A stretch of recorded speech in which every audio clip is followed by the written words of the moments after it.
All right, we had a night to sleep on it. Now it's time to talk about it. What should we do moving forward? Well, let's start off with coaching, because I think coaching is very easy. And it's the Bengals are not going to fire Zack Taylor or Duke Tobin. Not mid-season. They're at best, if we did fire either of them, it would be at the end of this season. They're not going to do it mid-season. It doesn't matter what happens the rest of this year. Yes, it is a bit of it is the ownership does not want to fire them, but it's also you're just not going to fire them mid-season. There's not many times throughout history we have seen that be very successful, where a coach gets fired mid-season and then that team turns it around and is very successful moving forward. Because most of the times the guy you're replacing him with is who?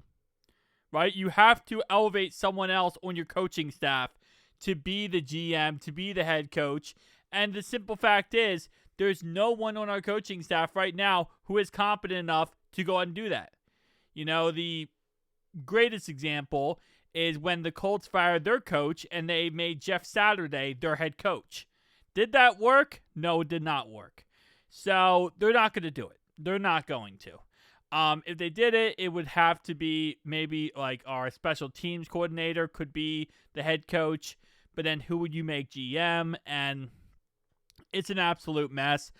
In all honesty, they're going to wait to the offseason. If they do fire them, then we have a clean, like offseason of, okay, let's go pick somebody else up. Let's see what they can do.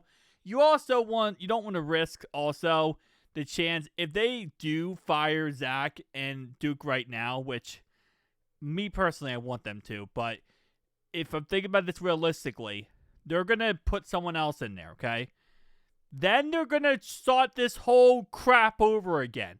Now it's going to be, well, these two guys are actually pretty good, and we're not going to fire these two guys because we just put them in those positions. They're going to create a million reasons why the new guys that replace Zack Taylor and Duke Tobin right now on the coaching staff, those guys are actually pretty good and we shouldn't fire them. So it's probably best anyway then at the end of the season, cut ties with both of them. And then you can go into the offseason. You got the coaching cycle, figure out who you want to actually pick up and get, and add to your roster. Again, I would love for them to be fired right now, but I just don't think it's going to happen, and I don't think it's realistic right now. Second thing, should we fire Al Golden? Yesterday, I was really ticked off, and I was upset, and I was just, going crazy on videos. You guys probably saw it.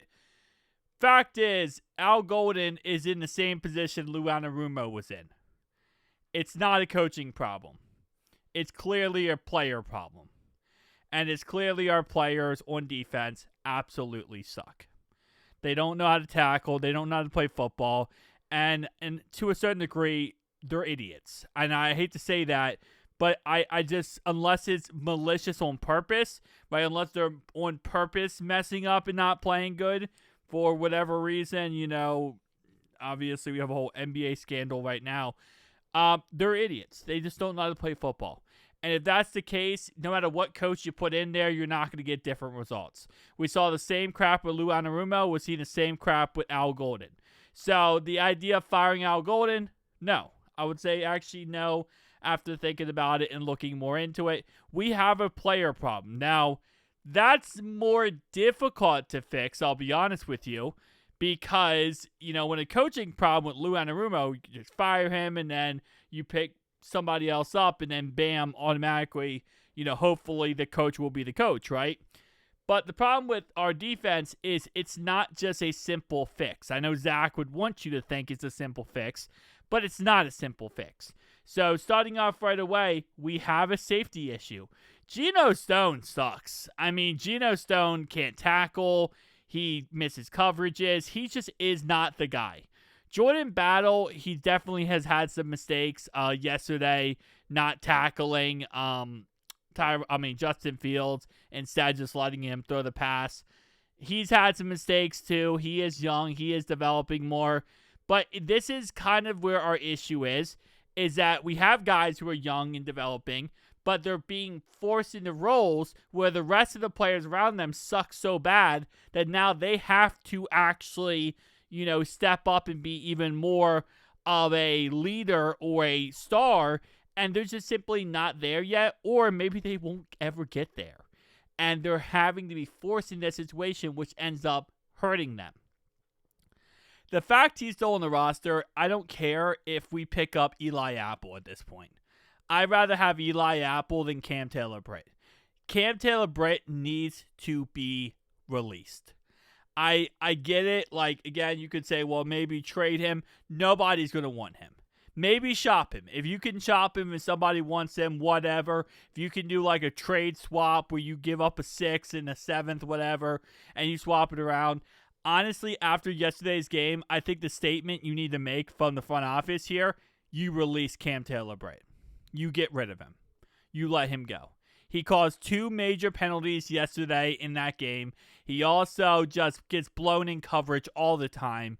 I don't know why he played as many snaps as he did yesterday. He played for almost majority of that game. Like at least 80% of that game, he played. And I get Marco Wilson is out, but at this point, anyone's better than Cam Taylor-Britt. Statement 1 is release Cam Taylor-Britt. You're not going to fire Zach Taylor. You're not going to fire Duke Tobin. It is what it is. But then, right, secondary, outside of DJ Turner, Dax Hill just hasn't been working out too well. He's been getting burnt on plays. Josh Newton hasn't worked out. And this is the issue. Outside of DJ Turner and maybe Jordan Battle, the rest of this secondary, they suck. They just aren't good. Outside of DJ Turner and maybe Jordan Battle, the rest of the secondary sucks. So now you're like, okay, well, our secondary sucks. We have to improve our secondary. Well, let's talk about our next option. Next thing I would do if I were the Bengals, trade Myles Murphy. I don't care what you get from him. I don't care what the value is. I don't care what you got to do here. I would get as much value as I could out of him. I get the highest draft pick I could, and I'd move on for Myles Murphy, and I call it a bust. I say, hey, it's over. It sucks, but it is what it is. You trade him. He's out of town. You get rid of him. You need to get rid of him. He's not good. He's not helping you. All he's doing is hurting you, and you need to get that draft capital to hopefully you could draft someone who can work out and fix your situation. Obviously, with the Bengals track record, we suck at drafting, so it's not like it would work out anyway. But at this point, why not? Just get rid of him. He's just not going to help you out at all. You're going to keep Shamar Stewart, even though, yes, so far he's not looked that good.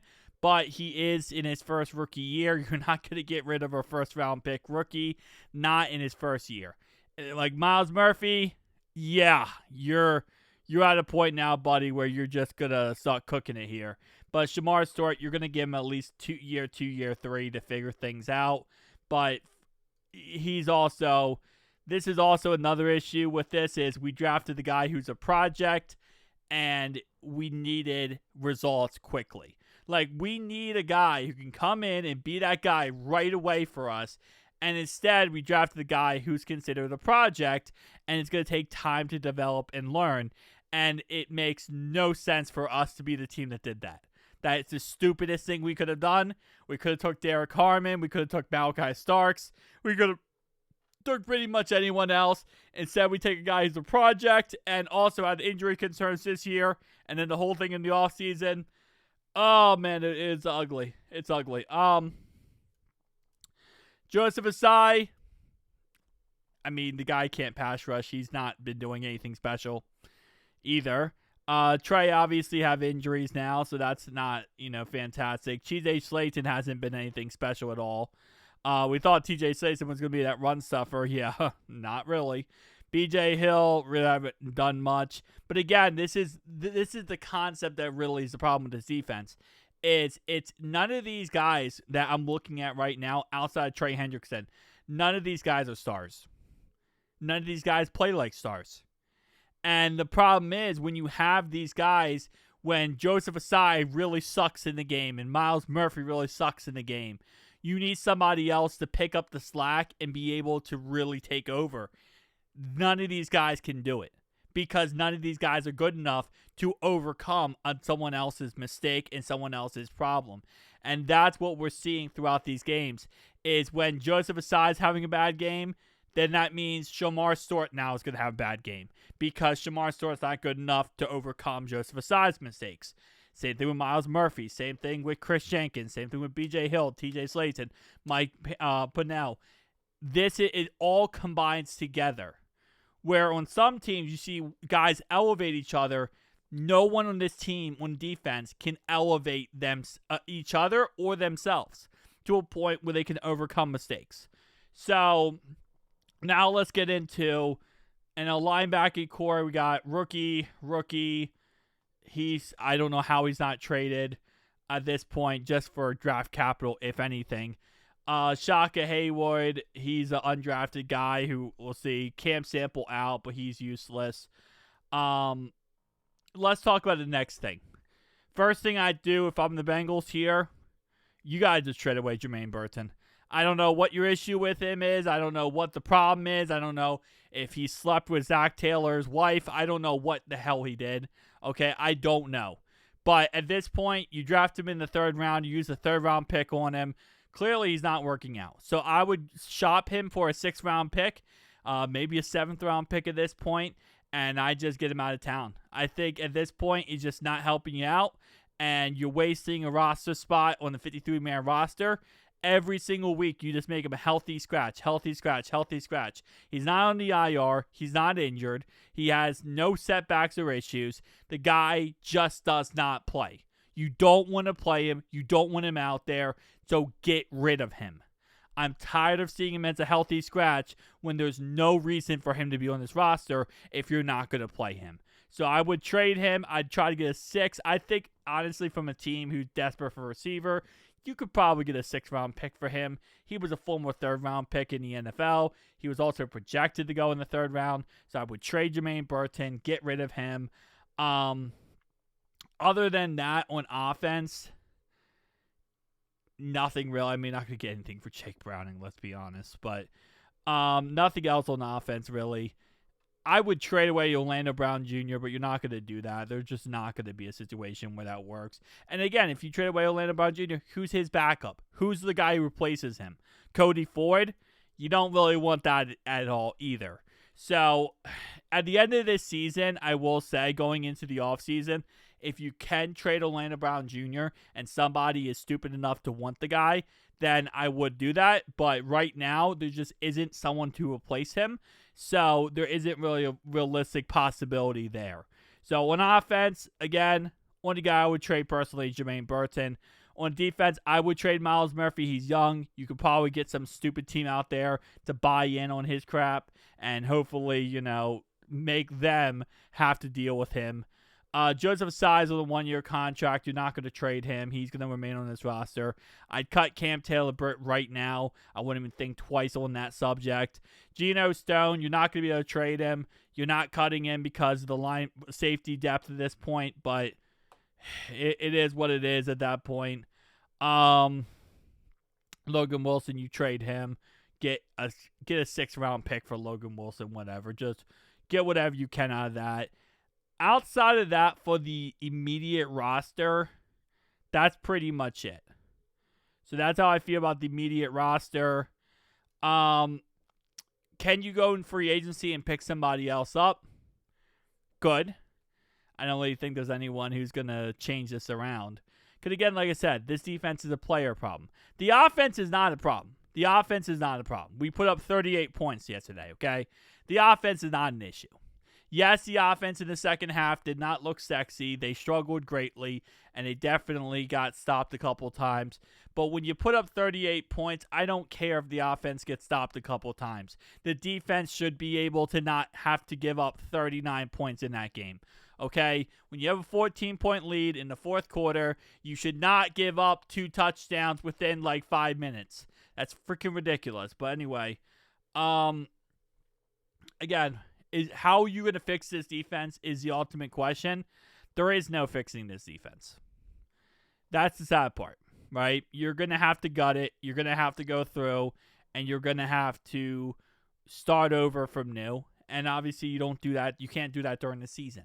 You have to do that in the off season, and that's going to take a couple years. Like, this defense is not something that's going to get fixed overnight, and it's not something that's going to get fixed in a year or so.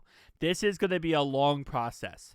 It's going to start with the obvious, as we said before, a new coaching staff, a new GM, a new front office regime who's going to have to come in and really set down, go through this with a fine-tooth comb, let a lot of players go, and have to bring in some new options. And that's really what it comes down to. Again, like I said, I don't think it's an Al Golden issue. Because it was same concept with Lou Anarumo. Was it a Lou Anarumo issue? No. It's a player issue. And again, it's also a leader issue, I feel like. Starting top down from Snack Taylor over there to there's no leaders on this defense who are actually good enough to lead this defense. Trey's the best leader, but outside of him, everyone else is a joke on this defense. So, it is what it is. Will anything get done? Not at all. Will we be in the same spot given a year from now? Absolutely. Will this be the same team that we thought they were? Not a question. 100% yes. But that's just, the Bengals, and that's just how it works. But, one man can dream. Another man, I don't know. Anyway, tell me down below your thoughts and opinions. I'll see you guys next one.